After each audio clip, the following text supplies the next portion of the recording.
All right, so can you just say stop anytime? Stop, please, All right now. This will be your card. You happy with that one? Got it. All right, let's lose it in the deck. Now, if I wanted to find exactly where your card is, first we could kind of estimate. Like, if I asked you to let me know if you saw your card over here, if you didn't, you'd probably assume it's in this half. But if I want to pinpoint the exact location of your card somewhere in this deck, I just wave my hand over, and now one will flip over your King of Spades. Wow, just that's like that. real magic. That's like real magic. Wow.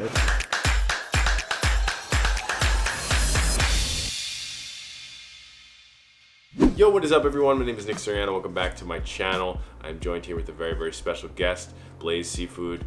How's it going? Nice to meet you. Yeah, I am Mr. Seafood, the king of all mermaids. Blaise. Right now we're on tour for Shin, so we have a little bit of free time. We're here in the beautiful city of Seattle, and we decided Blaise showed me a cool move, and I was like, do you want to teach that for my channel? And Blaise was like, there's nothing I would love more on this entire planet to record a video with you. Absolutely, yeah. For content. Yeah. There's nothing that I would love more than to use you for content right now. Exactly. Absolutely. So that's what we're gonna do. So Blaise, without further ado, let's jump right into you teaching the people, and then they'll be able to do it, and then as all that good stuff. All right. Yeah. All right, so let's get right into this move. I don't really have a name for it yet, so comment down below what you think the name should be for this move. It's actually one of the first sleights that I ever came up with years ago, and we were actually just watching some old videos of us, some videos of me when I first started Magic, some videos of Shin when he was like 6 months into Magic, and we were kind of reminiscing about what got us into it and the first YouTubers we watched, and that's what made me think of sharing this move with all of you that I kind of forgot about for a while. So this is a fun reversal, and it happens when you're closing a fan. So it's kind of interesting because it happens on a moment where there's no heat on it, because normally when you're doing something flashy like a fan, that's what the attention would be on. Wow. There's no attention that's usually. Impressive. Wow, that's such a All good my move. attention is on that right now. All attention is on that fan, and there's no attention on just closing the fan and putting it away. So having a sleight happen under the guise of this was kind of a fun idea back then. I haven't really used it for a while, but I do still enjoy it every time I remember it every like year. so yeah, let's get right into it. So I guess in honor of this being one of the first sleights I ever came up with, let's use one of the first controls that I ever learned. So let's say that the selection is the 9 of diamonds. We put that back into the deck, and now we're gonna lose it somewhere in there. That was the cherry control. And now, part of the pattern for this, you could say, let's say that I wanted to find your card somewhere in this pack. If I showed you, say, half of them, and I said, do you see your card over here?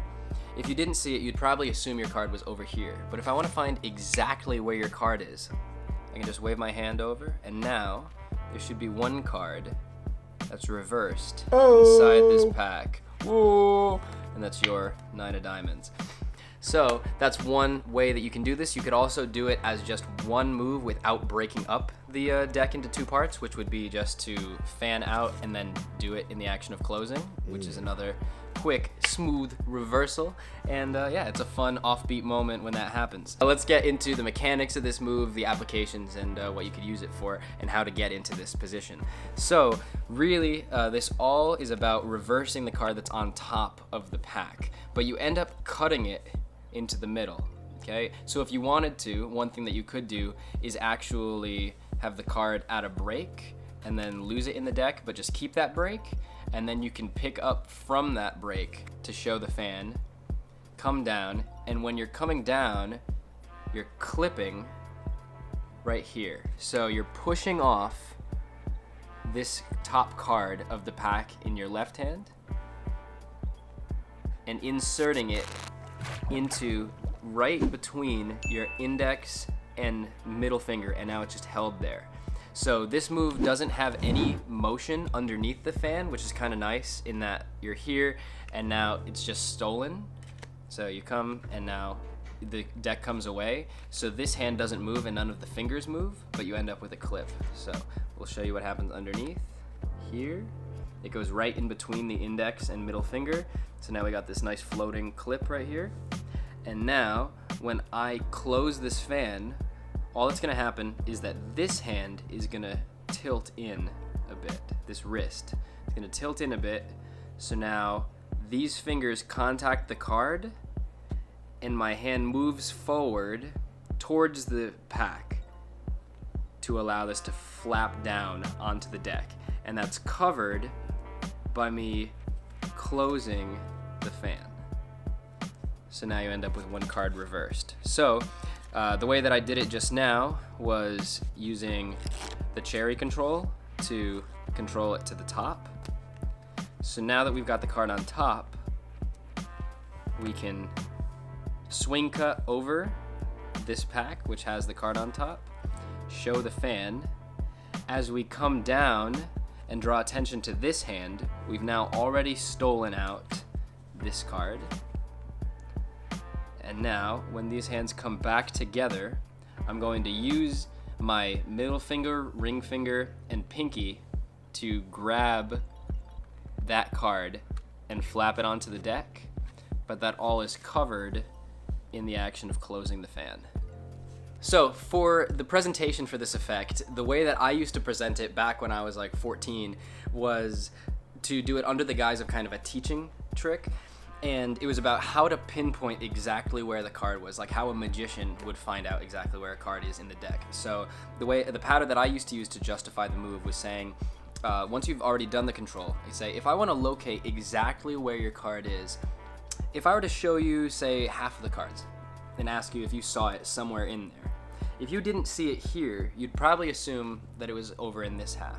But if I want to pinpoint exactly where your card is, I can just wave my hand over the pack, and now one card flips over and stands out to me. Does it stand out to you?